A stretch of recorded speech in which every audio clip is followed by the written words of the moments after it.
Hello everyone, here I'm back with another lecture that is on the loads of the elbow.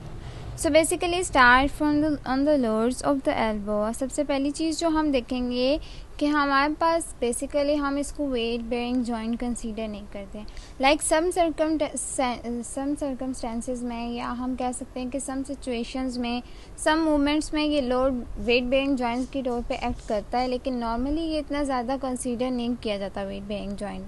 ठीक है, हम इसको regularly large loads को ये daily activities में जो हम कहते हैं ना कि सस्टेन करने के लिए बेसिकली हम इसको कहते हैं. बेसिकली हमारे पास एल्बो जॉइंट वहाँ पे वर्क कर रहा होता है. ठीक है, सबसे पहली चीज़ जो हम देख रहे हैं वो हम देख रहे हैं compressive loads at elbow. Like किस सिचुएशन में कितना लोड उस एल्बो जॉइंट पे हमारे पड़ रहा है. ठीक है, सबसे पहली चीज़ डेली एक्टिविटीज़ लाइक ड्रेसिंग और ईटिंग में उन्होंने कहा है 300 न्यूटन्स. ठीक है, लाइक कि हम टर्म्स ऐसे रिसर्चर्स ने काफ़ी रिसर्चेस के बाद कुछ टर्म्स ड्राइव किए हैं. ठीक है, कुछ मेजरमेंट्स लिए हैं, कुछ डिफरेंट सिचुएशंस को हैंडल करते हुए उन्होंने ये एक एज्यूम की हुई वैल्यूज़ हैं. ठीक है, लाइक बेसिकली सिचुएशंस से डिफरेंट हो सकती हैं, लेकिन ये कि ज़्यादातर लोगों में ना इस तरह से ही पाई जाती है कि ड्रेसिंग और ईटिंग में जो हम ड्रेसिंग और ईटिंग की एक्टिविटीज़ होते हैं उसमें 300 न्यूटन के करीब हमारे पास जो होती है वो कंप्रेसिव लोड पड़ रहा होता है एल्बो जॉइंट पे. ठीक है, सेकेंड हमारे पास 1700 न्यूटन है. 1700 न्यूटन तब है जब हम खड़े होते हैं. लाइक हम किसी चेयर पे बैठे हुए ना तो हम हाथ रखते हैं साइड्स पे. ठीक है, लाइक हम जो कॉलेज चेयर्स होती हैं, खैर उनकी तो एक साइड पे कई बार होता है ना, लेकिन अगर आप एक साइड पे भी होते हो तो कई बार आप हाथ रख के उठते हो. तो उस तरह की एक्टिविटीज़ में उन्होंने कहा है एल्बो जॉइंट पे 1700 न्यूटन जो है हमारे पास लोड पड़ रहा है. ठीक है, थर्ड थिंग इज़ जो हमारे पास है वो 1900 न्यूटन. ठीक है, 1900 न्यूटन का मतलब यह है कि जब इंडिविजुअल एक टेबल को खींच रहा है, ठीक है, फ्लोर के ऊपर एक टेबल पड़ा हुआ है और उसको हम क्या करें, हम उसको खींच रहे हैं अपनी तरफ. ठीक है, लाइक अगर हम कहते हैं कि हमारे पास टेबल है, सही है, टेबल है, सही है, लाइक हम ऐसे बना लेते हैं. अब उस टेबल को ना एक बंदा खींच रहा है. ठीक है, पुलिंग फोर्स बेसिकली वो एक्ट कर रहा है. ठीक है, ये बंदा इसको खींच रहा है. अब उसको खींच रहा है फ्लोर के ऊपर से, तो जो फोर्स वो अप्लाई कर रहा है या जो कंप्रेसिव लोड उसके एल्बो पे पड़ रहा है वो हमारे पास क्या है, 1900 न्यूटन. ठीक है, कंप्रेसिव लोड कितना पड़ा है एल्बो, क्योंकि वो अपनी तरफ खींच रहा है ना, जब खींच रहे तो हमारे पास एल्बो जॉइंट कंप्रेस हो रहा है और कंप्रेसिव लोड कितना हो गया, 1900 न्यूटन. ठीक है, next thing is greater loads are present during execution of selected sport skills. ठीक है, लाइक बेसिकली अगर हम सबसे बड़ी चीज़ देखते हैं ना तो हम ये देखते हैं कि हमारे पास जो ग्रेटर लोड्स हैं ना प्रेजेंट होते हैं जब हम किसी स्पोर्ट स्किल को एग्जीक्यूट करते हैं. लाइक हम जब इनिशिएट करते हैं ना किसी मूवमेंट को, किसी स्पोर्ट, बेसिकली ज़्यादातर मूवमेंट्स में ऐसे ही होता है कि हम स्टार्ट में जो होता है ना फोर्स ज़्यादा होती है. ठीक है, ये लाइक लोड ज़्यादा होता है. फिर हम कहते हैं अच्छा हम उसमें सबसे पहले चीज़ देख लेते हैं कि बेसबॉल की सिचुएशन कैसे है. लाइक बेसबॉल पिचिंग हम उस सिचुएशंस में कहते हैं जिसको हम डायग्राम में भी इसके बाद देख लेंगे. ठीक है, हम ड्यूरिंग बेसबॉल पिचिंग हम कहते हैं कि हमारे पास जो एल्बो है वो अंडर को करता है वेल्गस टॉर्क को. ठीक है, वेल्गस टॉर्क हम ऐसे लेते हैं, लाइक जैसे हमें पता है कि टॉर्क हमारे पास होता है ना, एक मेजर करते हैं हम फोर्स को जो हमारे पास किसी ऑब्जेक्ट पे लग रही है कि उसमें रोटेशंस क्या आ रही है एक एक्सिस के अराउंड. ठीक है, लाइक बेसिकली अगर एक एक्सिस के अराउंड उसमें जो रोटेशंस आ रही हैं उसको, सही है. तो अब वेल्गस टॉर्क का ये मतलब आ रहा है हमारे पास,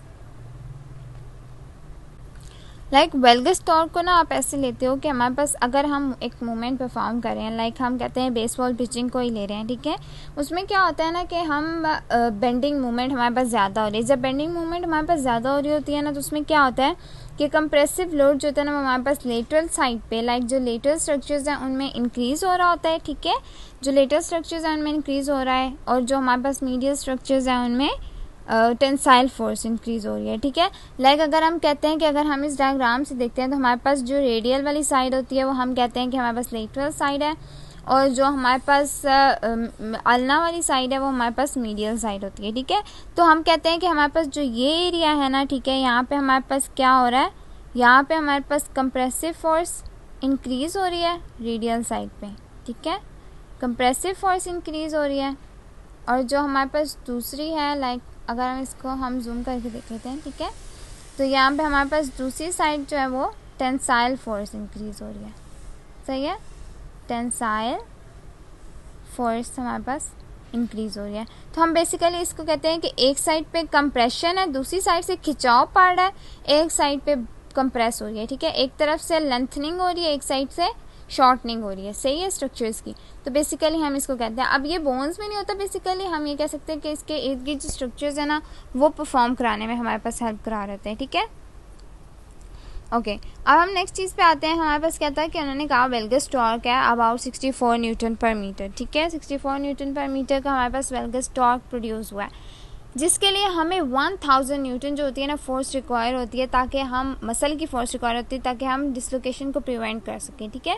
लाइक इतनी ज़्यादा फोर्स जो है ना हमें रिक्वायर होती है कि हम जो डिसलोकेशन होने लगी है जॉइंट में उसको प्रिवेंट कर सकें, ठीक है, जैसे वेल्गस टॉर्क को हम प्रिवेंट कर सकते हैं। लाइक हम अगर मैं ये इसको डायग्राम से दिखाऊँ ना तो ज़्यादा ईजी है, हम डायग्राम से देख लेते हैं, ठीक है।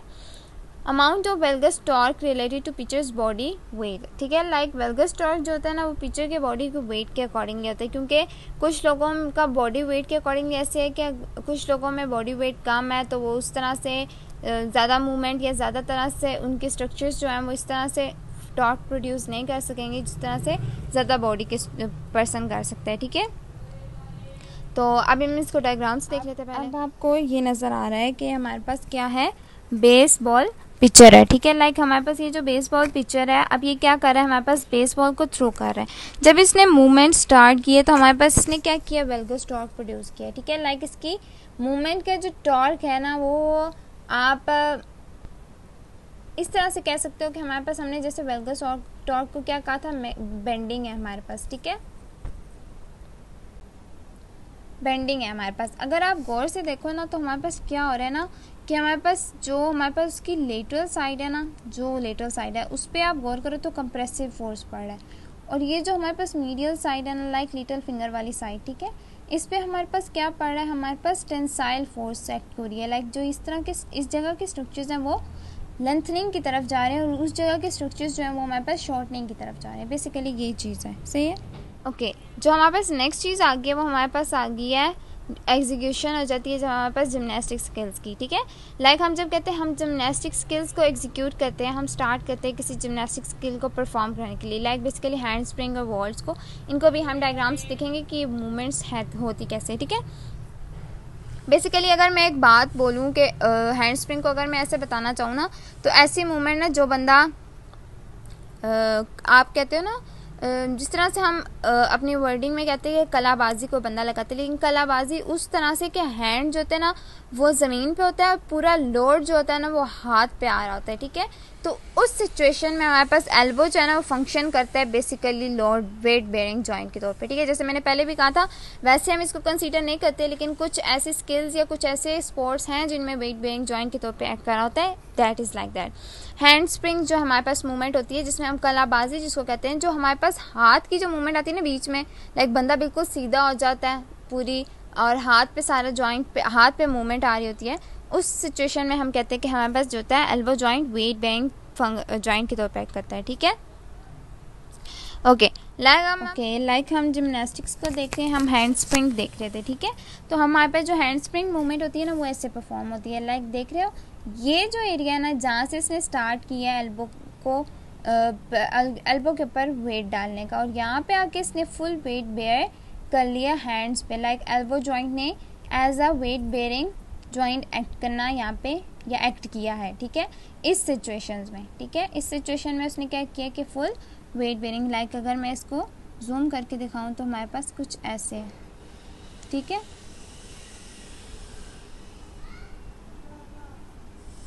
ठीक है, ये हमारे पास उसके हाथ नीचे हैं और ये क्या है उसके पाँव ऊपर है, तो उसने क्या सिचुएशन क्रिएट की कि हमारे पास elbow joint as a weight bearing joint act कर रहा है, ठीक है। लाइक हम मैक्सिमल आइसोमेट्रिक फ्लेक्शन को देखने हैं, ठीक है।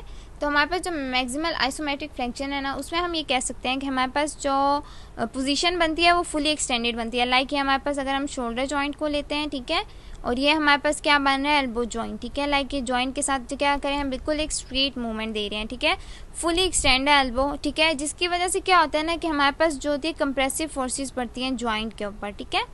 कंप्रेसिव फोर्सेस हमारे पास क्या पड़ रही है जॉइंट पे, as much as 2 times of body weight. Like अब इसका मतलब ये है कि हमारे पास जब आइसोमेट्रिक फ्लेक्शन ज़्यादा हो जाएगी, सही है, आइसोमेट्रिक की सिचुएशन, लाइक आइसोमेट्रिक की अगर सिंपल मीनिंग हम देखते हैं तो हम ये क्या कहते हैं कि हमारे पास ना तो एंगल में चेंज आ रहा है, ना हम कहते हैं कि उसकी लेंथनिंग में चेंज आ रही है, सिर्फ नॉर्मली हमारे पास एक फ्लेक्शन की मूवमेंट में, या आप ये कह सकते हैं आइसोमेट्रिकली हम उसको क्या कर रहे हैं, फ्लेक्स कर रहे हैं, ठीक है।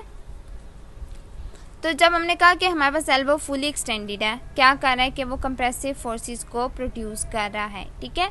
कितनी के 2 टाइम्स, अगर बॉडी वेट, अगर नॉर्मली एक बंदा है जिसका बॉडी वेट 48 है, ठीक है, तो अगर हम इसको 2 पे मल्टीप्लाई कर देते हैं तो हमारे पास क्या आता है, 8 2 16, 6 या 1 के और 2 4 8, 96, लाइक 96 हमारे पास क्या आ रहा है, कंप्रेसिव फोर्स आ रही है, 96 न्यूटन हमारे पास क्या आ रही है, कंप्रेसिव फोर्स, ठीक है। तो अगर एक बंदे का बॉडी वेट 48 है और अगर उसको हम 2 टाइम्स कर देते हैं तो हमारे पास क्या आ रहा है, 96 न्यूटन्स। लाइक इतना ज़्यादा उसके पास क्या आ रही है, कंप्रेसिव फोर्स उस पर लग रही है, ठीक है, जब हमारे पास एल्बो फुली एक्सटेंडेड है। और तो क्या हो रही है हमारे पास उस सिचुएशन में मैक्सिमल आइसोमेट्रिक फ्लेक्शन परफॉर्म हो रही है, ठीक है। नेक्स्ट थिंग हमारे पास जो जाती है वो हम कहते हैं कि अटैचमेंट जो हमारे पास ट्राइसेप टेंडन के ना अल्ना के साथ वो क्लोजर है एल्बो जॉइंट के, then the attachment of brachialis on the ulna by and और द बाइसेप्स ऑफ रेडियस, ठीक है। इसको हम डायग्राम से देख लेते हैं पहले, ठीक है, और हैंड स्प्रिंग वाले को भी डायग्राम से देख लेते हैं पहले। ओके, अब हम जो चीज़ पढ़ रहे हैं वो है ये हमारे पास कि हमने कहा कि हमारे पास जो ट्राइसेप्स का हेड है ना, ठीक है, या हम ट्राइसेप्स का टेंडन कहते हैं उसको, ठीक है, उसकी इंसर्शन जो है ना अल्ना पे अटैचमेंट जो है वो क्लोजर है एल्बो जॉइंट के एज कम्पेयर टू ब्रेकियलिस और बाइसेप्स, ठीक है, बाइसेप्स और ब्रेकियलिस से। अब जो ब्रेकियलिस की अटैचमेंट है ना वो देखो यहाँ पे आ रही है हमारे पास, कहाँ पे आ रही है, अल्ना पे, लाइक शाफ्ट पे आ रही है, ठीक है। अगर हम बाइसेप्स की देते हैं तो हमारे पास रेडियल ट्यूबरोसिटी पे आती है, ठीक है, जैसे हमें पता है उसकी टेंडन की अटैचमेंट कहाँ है, रेडियस के ऊपर, रेडियल ट्यूबरोसिटी के ऊपर है। अब अगर मैं आपको दिखाती हूँ कि हमारे पास जो ट्राइसेप्स है उसकी अटैचमेंट है तो आपको खुद अंदाज़ा हो जाएगा, ठीक है। अब ट्राइसेप्स की जो अटैचमेंट है ना, ठीक है, ट्राइसेप्स है, ठीक है, और इसकी अटैचमेंट क्या है, ओलिक्रोनॉन प्रोसेस में, ठीक है। हमें जैसे नॉर्मल प्रोसेस पता है कि ओलिक्रोनॉन प्रोसेस जो है वो हमारे पास पहले आएगा एज कम्पेयर टू अगर हम शाफ्ट लेते हैं अल्लाह की, या हम क्या कह रहे हैं कि रेडियल ट्यूबरोसिटी लेते हैं। तो इसका मतलब क्या हुआ कि हमारा ये पॉइंट क्लियर हो गया कि अटैचमेंट जो है वो हमारे पास ट्राइसेप्स की पहले है एल्बो जॉइंट पे, बाइसेप्स और ब्रेकियलिस से, ठीक है। सबसे पहली चीज़ हमने यही और इम्पॉर्टेंट चीज़ यही डिस्कस करी थी, ठीक है। ओके, लाइक हमारे पास जो अब एक्सटेंसर मूवमेंट आर्म है, ठीक है, वो क्या हो रहा है हमारे पास शॉर्टर है फ्लेक्सर मूवमेंट आर्म से, ठीक है। जैसे हम मूवमेंट आर्म को कह रहे थे कि हमारे पास एक जॉइंट एक्सिस और लाइन ऑफ फोर्स के दरमियान का एंगल है, ठीक है, तो हम उसको कहते हैं कि जो हमारे पास एक्सटेंसर मूवमेंट आर्म है ना वो शॉर्टर है as compare to flexor movement arm के, ठीक है। और यही चीज़ हमें बता रही है कि हमारे पास जो एल्बो एक्सटेंसर्स है ना वो जनरेट करते हैं more force than the elbow flexors, जब हम कोई मूवमेंट या टॉर्क जो अमाउंट ऑफ टॉर्क प्रोड्यूस कराने चाहते हैं, ठीक है। इसका मतलब जो हमें अमाउंट ऑफ टॉर्क प्रोड्यूस कराने हैं तो एल्बो एक्सटेंसर्स को ज़्यादा फोर्स जनरेट करनी पड़ेगी as compare to elbow extensors एक अमाउंट ऑफ टॉर्क को प्रोड्यूस कराने के लिए, ठीक है। जिसका मतलब यह है कि हमारे पास लार्जर कंप्रेशन फोर्सेस होती हैं एल्बो पे during extension as compare to during flexion, ठीक है। लाइक अगर हम इसको देखते हैं ना ऐसे कि हमारे पास एल्बो एक्सटेंशन क्या से हो रही है कि हमारे पास नॉर्मली हम कहते हैं कि फुल जॉइंट एक्सटेंड हो रहा है, ठीक है। लाइक फुल जॉइंट जो है वो एल्बो जॉइंट के साथ एक्सटेंड हो रहा है, ठीक है। एल्बो जॉइंट फुल एक्सटेंड हो रहा है, ठीक है।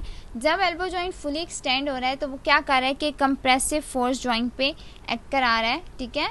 और क्या कर रहा है कि हमारे पास टॉर्क ज़्यादा प्रोड्यूस होगा, ठीक है। लाइक नॉर्मली हम क्या कह रहे थे कि रोटेशनल टॉर्क को हम रोटेशन कहते हैं ना, बेसिकली रोटेशन ज़्यादा प्रोड्यूस हो रही है as compare to elbow flexors, ठीक है। किसी भी टॉर्क को प्रोड्यूस कराने के लिए इसको फोर्स ज़्यादा लगानी पड़ेगी एल्बो एक्सटेंसर्स को। क्यों? क्योंकि हमारे पास नॉर्मली जो बॉडी या नॉर्मल जो हमारे पास मूवमेंट है वो एक्सटेंशन में कम हो रही होती है, ठीक है। अब मैंने कहा अगर हम लार्जर कंप्रेशन फोर्सेस हमारे पास एल्बो पे, लाइक अगर हम कहते हैं कि हमारे पास कंप्रेसिव फोर्सेस एल्बो पे ज़्यादा लगानी पड़ेगी ड्यूरिंग एक्सटेंशन, या आप ये कह सकते हो इसका मतलब ये है कि लार्जर कंप्रेसिव फोर्स जो है वो एल्बो जॉइंट पे एक्सटेंशन के टाइम लगेंगी फ्लेक्शन की टाइम के अलावा। लाइक हम कहते हैं कि हमारे पास एक्सटेंशन में ज़्यादा लगेंगे, सही है। Okay, the next thing is के शेप जो होती है ना ओलिगोनॉन प्रोसेस की वजह से, उसकी वजह से ये हो सकता है कि मूवमेंट आर्म वेरी भी कर सकता है। लाइक हमने ऊपर पढ़ा ना कि जैसे अटैचमेंट टेंडन की ट्राइसेप्स के अटैचमेंट के साथ अल्ना के साथ, तो वो ओलिगोनॉन प्रोसेस की वजह से मूवमेंट आर्म ट्राइसेप्स का वेरी भी कर सकता है। लाइक उसकी पोजीशन जो है एल्बो को हमने किस पोजीशन में रखा हुआ है, एल्बो जॉइंट की नॉर्मली पोजीशन क्या है। लाइक हमारे पास मेन पॉइंट ये है कि एल्बो जॉइंट की जो हमारे पास पोजीशन क्या है उस पर डिपेंड कर रहा है हमारे पास ट्राइसेप्स का मूवमेंट आर्म, ठीक है। और दूसरा हमारे पास शेप जो है ओलिगोनॉन प्रोसेस की।